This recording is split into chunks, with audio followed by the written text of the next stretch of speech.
Kenapa demikian besarnya siksaan? Inilah di antara 15 orang yang akan masuk ke dalam neraka walaupun mereka sholat, mereka puasa, kecuali kalau Allah Subhanahu wa ta'ala ampuni dosanya.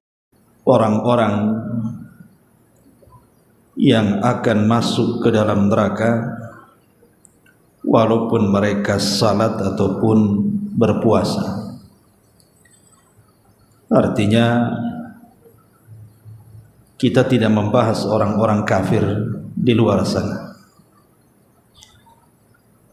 karena orang-orang kafir di luar daripada Islam sudah jelas hukumnya. Innal ladzina kafaru wa kadzdzabu bi ayatina ulaika ashabun nar hum fiha khalidun. Orang-orang yang mereka kufur dengan ayat-ayat kami dan mendustakan ayat-ayat kami, maka mereka akan masuk ke dalam Jahannam dan mereka akan kekal di dalam. Artinya kita tidak akan membahas mereka karena sudah jelas hukumnya. Tetapi kita akan membahas orang-orang yang mengaku Islam, mereka sholat, puasa, boleh jadi mungkin baca Quran, berzikir dan begitu seterusnya dari ibadah, tetapi mereka harus masuk neraka. Siapa mereka? Ma'asyiral muslimin yang dimuliakan Allah Subhanahu wa ta'ala, tentu orang-orang yang masuk neraka itu ada dua jenis. Ada orang yang masuk ke dalam neraka dan tidak akan pernah keluar lagi. Maknanya mereka dikekalkan sekekal-kekalnya di neraka. Na'udzubillah. Dan yang kedua, ada orang dimasukkan ke dalam neraka itu karena ingin membersihkan dosa-dosanya. Ada yang diazab cukup lama tetapi ujung-ujungnya juga dikeluarkan dan masuk ke dalam surga. Ada yang masuk neraka juga diazab tetapi tidak lama, sesuai dengan dosa yang diperbuatnya. Karena orang masuk neraka itu beda dengan orang masuk surga. Orang masuk surga itu karena rahmat, kasih sayang Allah Azza wa Jalla. Tapi orang masuk neraka itu karena keadilan. Allah tidak mengazab manusia itu kecuali karena keadilan. Tentu yang pertama, kita bahas yang pertama dulu. Orang-orang yang mengaku muslim tetapi mereka harus masuk neraka, dikekalkan pula mereka di dalam. Ingat konteksnya ini ketika orang-orang itu tidak bertobat sampai mati. Kalau bertobat mah enggak usah dibahas, karena Allah akan mengampuni setiap orang yang berbuat dosa walaupun mendatangkan sebesar-besar dosa. Ini bicara orang mati dan dia membawa dosa dan tidak bertobat kepada Allah Azza wa Jalla. Kelompok yang pertama, orang-orang yang masuk ke dalam neraka dan tidak akan pernah keluar darinya. Tapi mereka orang Islam, maksudnya mengaku Islam, mereka sholat, mereka puasa dan begitu seterusnya. Yang pertama adalah orang-orang yang melakukan kesyirikan. Sudah jelas, orang Islam yang jatuh ke dalam kesyirikan, datang ke kuburan, meminta-minta di kuburan, tawaf, nazar, menyembelih dan begitu seterusnya, sehingga mereka tanpa sadar keluar dari Islam tapi masih ngaku Islam. Sebagaimana Allah mengatakan, qul hal unabbiukum bil akhsarina a'mala alladzina dhalla sa'yuhum fil hayatid dunya wa hum yahsabuna annahum yuhsinuna sun'a. Maukah ku kabarkan kepada kalian orang yang sia-sia amalannya ketika di dunia, Mereka beramal sungguh-sungguh tapi sia-sia. Tapi di atas kesia-siaan itulah mereka menganggap mereka berbuat kebaikan. Padahal apa yang mereka lakukan itu sebuah kejahatan kepada Allah. Karena Allah Subhanahu wa taala menegaskan dalam Al-Qur'an, innahu man yusyriku billahi faqad harramallahu alaihil jannah wa ma'wahun nar wa malidh zalimina min nasir. Siapapun yang melakukan kesyirikan, kata Allah, maka diharamkan padanya sorga. Bayangkan, sorga diharamkan. Kalau sorga diharamkan berarti tempat tinggalnya ya ke neraka, karena di akhirat cuma dua saja, orang masuk sorga ataupun masuk neraka. Ketika diharamkan sorga berarti masuk dia ke neraka. Ini yang pertama. Yang kedua, orang-orang yang kufur tanpa sadar. Kalau tadi orang menjadi musyrik tanpa sadar, ini orang kufur tanpa sadar, tapi dia masih ngaku muslim saja. Allah Subhanahu wa taala mengatakan dalam surah Muhammad ayat 12, walladzina kafaru yatamatta'una wa ya'kulun kama ta'kulul an'am wan naru mathwal lahum. Orang-orang kafir itu mereka bersenang-senang di dunia, makan minum seperti binatang saja, tetapi tempat di akhirat mereka adalah neraka. Ada orang-orang Islam itu mereka kufur tanpa sadar. Seperti contohnya apa? Seperti contohnya membenarkan dukun. Datang ke dukun, kemudian bertanya, kemudian dijawab, kemudian dibenarkan dan diyakini pula ucapan dukun itu. Maka Nabi SAW mengatakan, man ataka hinan fasaddaqahu bima yaqul faqad kafara bima unzila ala Muhammadin sallallahu alaihi wasallam. Siapapun yang datang ke dukun bertanya, dia benarkan pula ucapannya, dia yakini pula fatwanya, maka dia telah kufur. Kufur dengan syariat Muhammad sallallahu alaihi wasallam, dan kufur dengan syariat bisa kafir. Ataupun orang yang mencela Nabi, orang yang mencela Nabi, mencela Allah, mencela ayat-ayatnya, ini bisa kufur.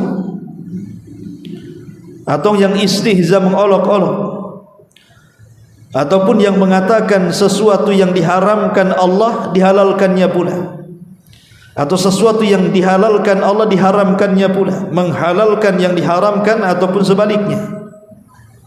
Padahal halal haram itu hak mutlak milik Allah Azza wa Jalla. Siapa yang mengharamkan yang dihalalkan Allah, kufur dia. Ataupun yang mengatakan bahwa undang-undang manusia lebih baik dibandingkan undang-undang Allah, kufur. Karena tidak ada undang-undang yang lebih baik dibandingkan undang-undang Allah. Allah yang lebih paham maslahat kita. Kok manusia pula menganggap bahwa mereka mampu mendatangkan maslahat kepada manusia? Tidak, manusia tidak paham maslahat manusia. Yang tahu maslahat manusia itu ya penciptanya Allah. Makanya diturunkan undang-undang oleh Allah Azza wa Jalla. Ataupun membenci syariat, tidak suka dengan salat, menghina orang salat, tidak suka dengan puasa, menghina orang yang berpuasa.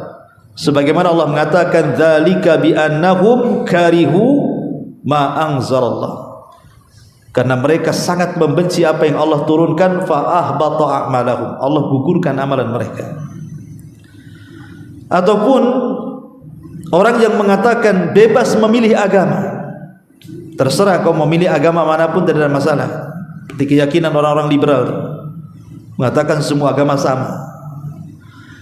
Ataupun mengatakan bahwa Quran dan Sunnah itu tidak cocok lagi. Dia cocoknya di zaman Nabi, zaman sekarang nggak cocok lagi. Lah kalau seandainya mendatangkan perkara-perkara ini, tidak syak lagi dia telah kufur, bahkan keluar dari Islam, kalau dia tidak bertobat kepada Allah Azza wa Jalla. dan kalau mati dia mati di atas kekafiran. Nah, inilah orang-orang yang kalau masuk ke dalam neraka nggak akan keluar lagi. Kenapa? Karena mati di atas kekafiran. Ini kelompok yang pertama. Kelompok yang kedua, mereka masuk neraka tetapi tidak dikekalkan. Lah, mereka kan sholat, mereka kan puasa, mereka juga haji, mereka juga zakat dan begitu seterusnya. Kenapa masuk neraka? Inilah jawaban. Karena mereka mendatangkan dosa-dosa yang dosa itu mengharuskan mereka mampir dulu di neraka. Tentu akidah ahli sunnah wal jamaah ketika bicara tentang dosa selain daripada kesyirikan dan kekufuran yang pelakunya mengeluarkan dari Islam, selain dosa-dosa itu, maksudnya dosa-dosa besar yang tidak mengeluarkan dari Islam, kembali kepada tahta masyiatillah, kembali kepada kehendak Allah Azza wa Jalla. Ya, kalau Allah mau, ya Allah ampuni. Kalau Allah tidak mau, ya diazab dulu, baru kemudian diambil lagi dan dimasukkan ke dalam surga. Yang pertama, dosa membunuh orang yang beriman, membunuh orang yang beriman secara sengaja. Di dalam surah An-Nisa ayat 93 Allah mengatakan, wa man yaqtul mu'minan muta'ammidan fajazaohu jahannam khalidan fiha wa ghadiballahu alaihi wa la'anahu wa adda lahu adzaban 'azima. Barang siapa yang membunuh seorang mukmin secara sengaja, lihat balasannya, dia akan dimasukkan ke dalam jahanam dan dikekalkan di dalamnya. Dia akan mendapatkan murka Allah Azza wa Jalla. Dia akan mendapatkan laknat Allah Azza wa Jalla, dan bagi dia azab yang besar telah disiapkan. Jadi membunuh seorang mukmin secara sengaja ini bukan perkara remeh dalam Islam. Diancam dengan jahanam dan dikekalkan di dalamnya. Tentu kalimat dikekalkan di dalamnya bukan seperti orang-orang musyrik atau orang kafir, tidak. Maksud kekal di sini ada dua macam, ada kekal memang tidak dikeluarkan, ada kekal karena lamanya. Tapi dia akan keluar juga karena lamanya itu sampai dikatakan kekal. Makanya hati-hati, jangan gara-gara emosi kepada saudara kita sesama Islam, gara-gara urusan waris, ya kan, kadang-kadang kan saling bunuh. Urusan parkir loh, bisa saling bunuh tuh, urusan parkir ya. Atau urusan utang piutang yang 100.000 main carok pula. Ini kan ya, kalau lawannya itu orang kafir ya lain ini, itu pun tetap salah, tidak boleh. Bagaimana kalau lawannya seorang muslim, kemudian main bunuh saja gara-gara utang piutang? Ini kan bahaya ya. Kemudian yang kedua, karena waktu juga, yang kedua adalah orang yang bunuh diri. Bunuh diri ini bahaya. Disebutkan dalam sebuah hadis, Nabi SAW mengatakan, man taradda min jabalin faqatala nafsah fahuwa fi nari jahannam yataradda fihi khalidan mukhalladan fiha abada. Kata Nabi SAW, barang siapa yang menjatuhkan diri dari gunung dalam rangka bunuh diri hingga membunuh jiwanya, maka ia akan jatuh ke neraka jahanam, ia kekal serta abadi di dalamnya selama-lamanya. Sekali lagi saya katakan, kalimat abadi selama-lamanya ini bukan sama sekali tidak keluar, tidak. Maksudnya karena lamanya. Jadi orang yang bunuh diri itu kalau masuk neraka itu lama kali dalamnya. Walaupun nanti kalau masih ada zarrah keimanan, ya ada kesempatan dia keluar. Tapi lamanya di neraka inilah dia tersiksa, naudzubillah. Walaupun dia sholat, walaupun dia puasa, kalau kematiannya dengan bunuh diri ini bahaya. Maka jangan sampai bunuh diri. Masa gara-gara diputus pacar pula bunuh diri, ini gimana ceritanya? Gara-gara faktor ekonomi bunuh diri. Gara-gara faktor sakit hati, dendam, bunuh diri. Gara-gara tak bisa bayar utang, bunuh diri. Di zaman sekarang ini aneh. Orang itu berpikir mungkin ya kalau setelah mati itu istirahat mungkin dari utang. Pikirnya begitu. Istirahat dari ekonomi. Betul, istirahat dari utang sama ekonomi. Tetapi ada masalah yang lebih besar yang ia akan hadapi di situ. Yang bukan hanya ya keperitan hidup itu yang menyiksa juga, tapi tidak seperit ketika dia masuk ke dalam kubur. Di sana ada azab kubur. Ma'udzubillah. Ya. Kemudian dan bunuh diri tidak mesti menjatuhkan dari atas saja, bisa dalam bentuk minum racun ataupun mengambil pisau kemudian memutus urat nadi atau macam-macam lah orang bunuh diri itu. Kemudian yang nomor 3, memakan harta anak yatim secara zalim.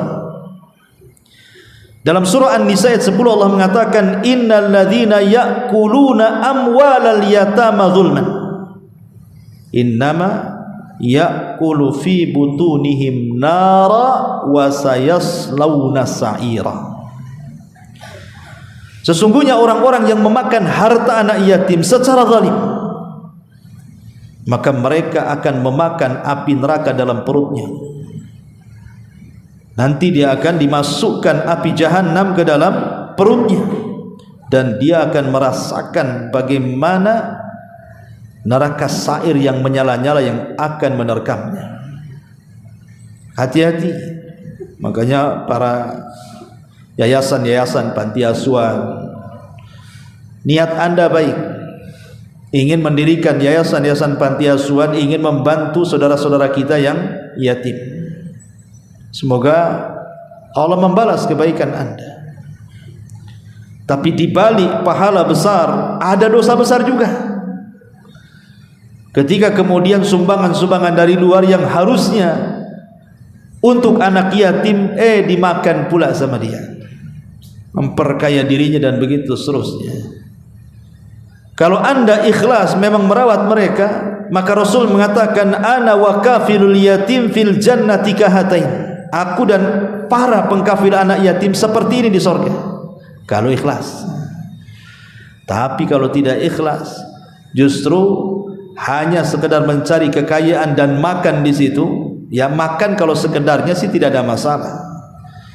Tapi kalau tujuannya membuka panti-panti asuhan seperti itu hanya untuk memakan harta mereka, ingat Allah mengatakan innal ladzina ya'kuluna amwalal yatama dzulma innama ya'kuluna fi butunihim nar. Ma'asyiral muslimin yang dimuliakan Allah Azza wa Jalla, dan tidak berlaku pada, bukan hanya berlaku pada yayasan-yayasan panti asuhan, tidak. Semua yang memakan harta anak yatim masuk dalam ayat ini. Pamannya ada bapak meninggal dunia, hartanya banyak gitu ya. Kemudian dia punya anak yatim masih kecil, entah masih bayi atau belum balik, secara otomatis kan hartanya warisan dia, apalagi anak laki-laki. Nah, si bapak ini mungkin punya saudara yang merupakan paman anak yatim itu. Kadang-kadang di si paman-paman ini kalau tak tahu diri, mereka pula mengambil warisan yang harusnya diwariskan kepada anak yatim, karena ini masih kecil kan. Nanti anak ini baru dendam kalau sudah besar, oh hartanya dihabiskan paman-pamannya. Ini hati-hati, itu banyak di masyarakat yang seperti itu. Kemudian yang nomor 4, an-nama, orang yang suka mengadu domba. Kata Nabi SAW, la yadkhulul jannata qattatun, tidak akan masuk surga qattat, artinya nama, orang yang suka mengadu domba, kesana ngomongnya lain, kesini ngomongnya lain. Dan di masyarakat umum adu domba itu, ya, bukan domba beneran diadu, itu nggak boleh juga. Ya. Maksudnya ini ngomong ke sini lain pula, ngomong ke sana lain pula. Ke sini pakai kompor yang 5 kilo, ke sana 10 kilo, biar makin kok panas lagi gitu kan, biar bertengkar. Kemudian juga yang nomor 5, Yang nomor 5 adalah orang yang memasukkan benda-benda haram ke dalam badannya, sehingga menumbuhkan daging dari badannya, dibesarkan dari benda haram. Seperti mamanya profesi dia, usahanya memang yang haram. Mamanya antum buka usaha diskotik, ya, buka usaha biliar, judi online, togel, buat cabang togel atau apalah kan itu ya. Pokoknya yang haram-haram lah, ya. Atau antum melihara ayam aduan, nah, itu yang ayam aduan dipelihara bukan untuk dimakan, memang untuk diadu, dijual mahal gitu ya. Pokoknya hasil yang haram lah intinya. Atau mungkin profesinya wanita sebagai pelacur, naudzubillah, ya, dan begitu seterusnya. Maka Nabi SAW mengatakan kepada Ka'ab bin Ujrah, ya Ka'ab bin Ujrati, innahu la yadkhulul jannah lahmun wadamun nabata ala sukhtinna nabata ala sukhtillah fannaru aulabi. Wahai Ka'ab bin Ujrah, tidak akan masuk surga daging ataupun darah yang tumbuh dikarenakan kemurkaan Allah, maka neraka layak padanya, kata Rasul. Jadi dia menyehatkan badannya itu dari benda-benda haram, beli beras, beli lauk, beli minuman, pokoknya dari uang haram semuanya, sehingga dibesarkan dari benda-benda haram badannya, maka neraka tempatnya, naudzubillah. Kemudian yang nomor 6, orang-orang yang memutus silaturahim. Kata Nabi SAW, la yadkhulul jannata qati', tidak akan masuk surga orang yang memutus silaturahim. Kemudian yang nomor 7, ini yang bahaya, orang yang punya kesombongan dalam hatinya. Kata Nabi SAW, la yadkhulul jannah, tidak akan masuk surga, artinya masuk neraka. Man kana fi qalbihi mithqalu dzarrati min kibrin, barang siapa yang dalam hatinya ada sebiji zarah dari kesombongan. Dahulu ada seorang ulama namanya Malik ibn Dinar rahimahullahu ta'ala, sedang duduk, lewat di hadapannya Gubernur Basrah namanya Al-Muhallib ibn Abi Sufrah. Muhallib ibn Abi Sufrah lewat, dia gubernur sekaligus pemimpin perang. Malik ibn Dinar seorang ulama sedang duduk, lewat pula ini Muhallib ibn Abi Sufrah dengan gagahnya, dengan sombongnya dan membusungkan dadanya itu. Ditegurlah sama Malik ibn Dinar ini, ya hadza, fulan, jalanmu ini jalannya penduduk neraka. Langsung berhenti Muhallab. Gimana tidak kaget? Dia gubernur, jenderal perang, ya. Kemudian melirik kepada Malik ibn Dinar, ata'rifuni, kau belum kenal saya ya? Kamu enggak kenal saya ya? Kok berani ngomong-ngomong begitu? Kata Malik ibn Dinar, bal a'rifuka haqqal ma'rifah, bahkan aku sangat mengenal kamu sebaik-baik kenalan, lebih kenal daripada dirimu sendiri, katanya. Kemudian dia mengatakan, kalau begitu siapa saya?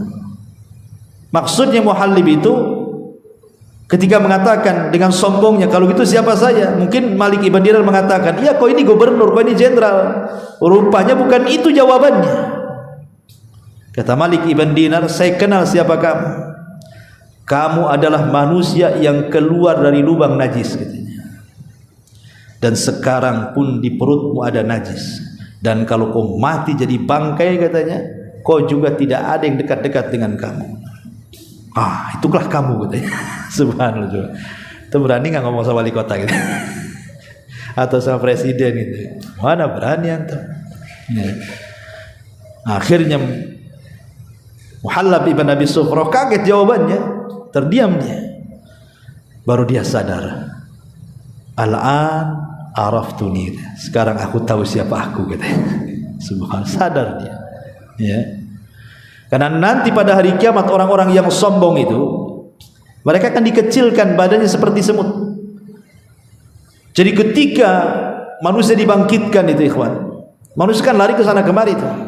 Yauma yafirrul mar'u min akhi wa ummihi wa abi wa sahibati wa bani likulli imri'in minhum yauma idzin sya'nun yughni. Orang lari dari saudaranya, lari dari ibu bapaknya, lari dari pasangan dan anak-anaknya, karena masing-masing punya perkara yang sendiri-sendiri. Ketika mereka sudah tidak ada tujuan lari ke sana kemari, disitulah ada teriakan dari jauh entah di mana. Pokoknya orang suruh kumpul di situ. Lah saat dibangkitkan orang-orang yang sombong itu dikecilkan badannya seperti semut. Yuhsyaruna yaumal qiyamah al-mutakabbiruna mithla amsali dzarrin, kata Rasul. Akan dikumpulkan pada hari kiamat orang-orang yang sombong itu seperti dzar, seperti semut. Di tengah-tengah orang besar-besar itu. Maka dia harus berjalan ke panggilan itu terseok-seok, takut keinjak orang karena badannya seperti semut masalahnya. Nah, itulah di dunia dia merasa besar, di akhirat Allah kecilkan. Auzubillah. Makanya bahaya orang-orang sombong itu. Jangan sombong, sombong dengan kecerdasan, sombong dengan pangkat, sombong dengan titel, sombong dengan kekayaan.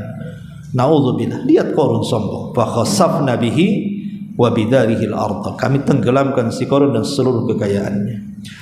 Kemudian yang nomor 8, orang yang suka mengganggu tetangga.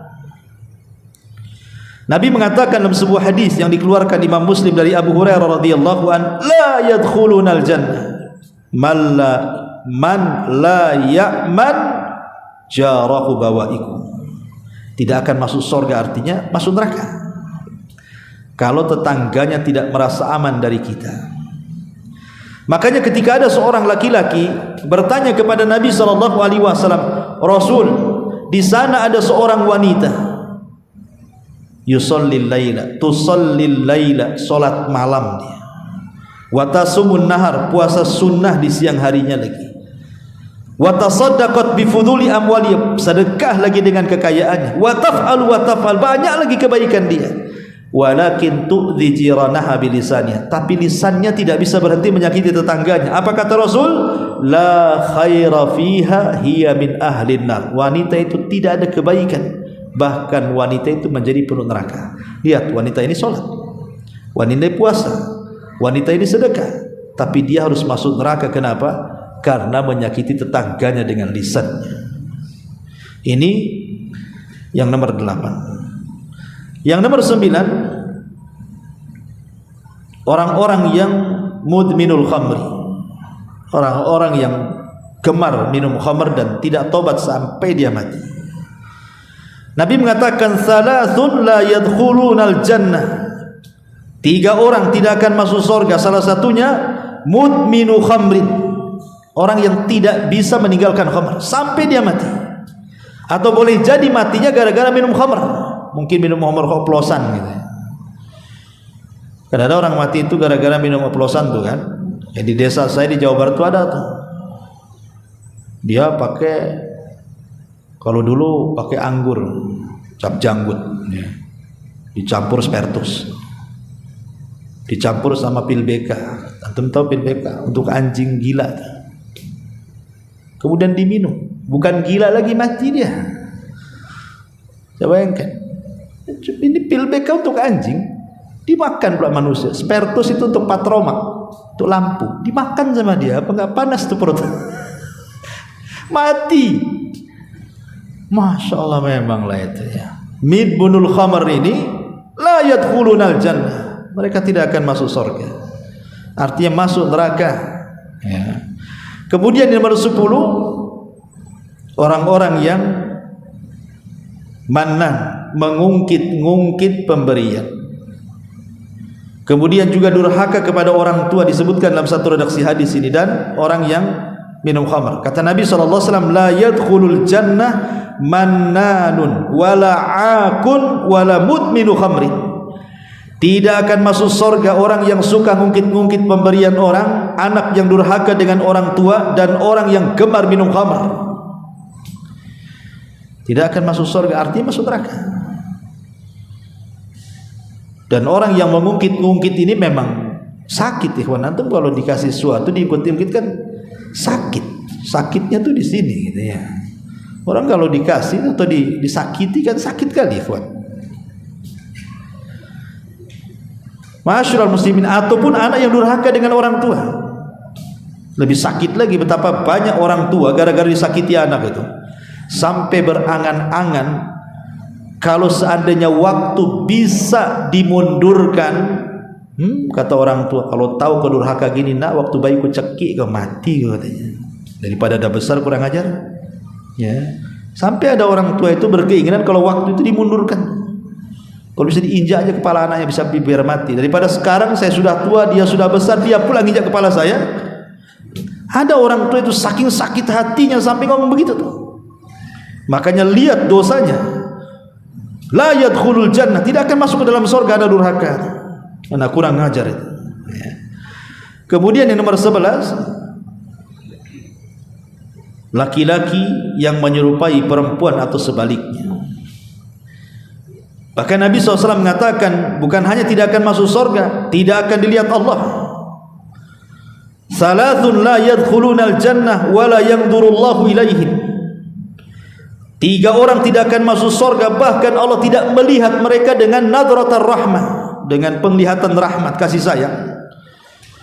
Salah satunya adalah wal mar'atul mutarajjilatul mutasyabbihatu birrijal, wanita yang menyerupai laki-laki ataupun sebaliknya laki-laki yang menyerupai perempuan. Ini bahaya. Ya, atau sekarang ada istilah gerakan LGBT kan itu, lesbi, gay, biseksual dan apa tuh, transgender. Ini kan menyerupai laki-laki perempuan. Bahkan saya punya pengalaman, mobil saya diketuk banci kaleng, berhenti lagi nelpon, ketuk bang katanya, apa nggak nancep tuh mobil tuh gasnya. Subhanallah, sampai di Batam ini ada namanya Simpang Banci. Tahu Simpang Banci? Nggak tahu? Nggak usah dikasih tahu lah, nanti ke sana bulan tuh. Ada Simpang Banci, saking banyaknya banci di situ sampai disebut Simpang Banci itu. Di Batam Center sana. Masyaallah muslimin yang dimuliakan Allah Subhanahu wa taala. Lihat orang-orang yang seperti ini dilaknat, tidak akan masuk surga, dimasukkan ke dalam neraka, naudzubillah. Termasuk juga dayuth. Dayus ini kepala rumah tangga, antum-antum ini, bapak-bapak ataupun orang yang memang menjadi mas'ul, penanggung jawab keluarga, tidak punya kecemburuan akan maksiat keluarganya. Ibunya maksiat dibiarkan, anaknya maksiat dibiarkan, saudara-saudarinya maksiat dibiarkan, nggak mau tahu, terserah. Bahkan yang lebih parah, bangga pula dengan kemaksiatan. Bangga. Anaknya jadi artis, jadi penyanyi, bangga, mau buka aurat terserah, yang penting viral, terkenal katanya. Apa gunanya? Ya. Masyaallah muslimin yang dimuliakan Allah Azza wa Jalla, maka dayuth ini juga diancam karena disebutkan dalam satu redaksi hadis ini. 3 orang yang tidak akan masuk surga dan tidak akan lihat Allah, salah satunya dayuth, kepala rumah tangga yang tidak punya kecemburuan kepada keluarganya saat mereka bermaksiat kepada Allah Subhanahu wa taala. Kemudian juga yang nomor berapa? 12, 13. Orang-orang yang disebutkan dalam satu redaksi hadis, salasun la yukallimuhumullahu yaumal qiyamah. Ini yang parah nih. Wa la yuzakkihim. 3 orang yang tidak akan diajak bicara oleh Allah pada hari kiamat, tidak akan dibersihkan oleh Allah Azza wa Jalla. Dalam riwayat la yadkhulunal jannah, bahkan tidak akan masuk surga. Siapa 3 orang ini? Syaikhun zanin, orang tua, sudah tua masih dia berzina. Yang kedua, malikun kadzdzab, penguasa, di atas kekuasaannya dia berdusta kepada rakyatnya. Dan yang ketiga, ailun mustakbir, orang miskin dan sombong. Orang miskin yang sombong. Pertama, syekhun zanin, orang tua yang berzina. Apa sih yang mendorong orang yang sudah tua 70-80 tahun masih berzina ini? Apa yang mendorong? Syahwat sudah tak ada, tenaga juga sudah kurang, boleh jadi sudah tidak berfungsi mungkin. Apalagi pandangan sudah kurang, telinga juga sudah kurang mendengar. Artinya, dan dia tahu waktu usia dia tinggal beberapa langkah saja mau mati. Kok dia berzina? Berarti memang itu akhlak buruk dia. Harus sudah tua itu zikir ke masjid, dia malah berzina pula. Kurang ajar namanya. Itu namanya tua-tua keladi itu. Makin jadi-jadi tak jadi apa. Nah.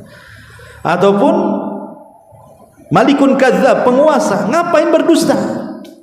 Dia penguasa kok berdusta? Dia berkuasa di situ buat undang-undang apa? Ngapain pula berdusta dia? Tidak perlu berdusta penguasa, hukum di tangan dia. Rakyat ini kan ikut saja. Kemudian orang miskin yang sombong, dan miskin sombong lagi, ini kan aneh. Sombong itu ada pendorongnya. Kaya sombong, pejabat sombong, wajar ada pendorongnya. Dan miskin sombong lah, apa pendorongnya? Miskin itu tawadu, miskinnya harus rendah diri. Sombong, pejabat bukan, orang kaya bukan, kok sombong kali kau ini katanya. Nah, makanya wajar orang miskin sombong lebih besar dosanya dibandingkan orang kaya sombong. Kenapa? Orang kaya sombong ada pendorongnya, kaya. Pejabat sombong ada pendorongnya, jabatan. Orang miskin sombong apa pendorongnya? Kok sombong pula?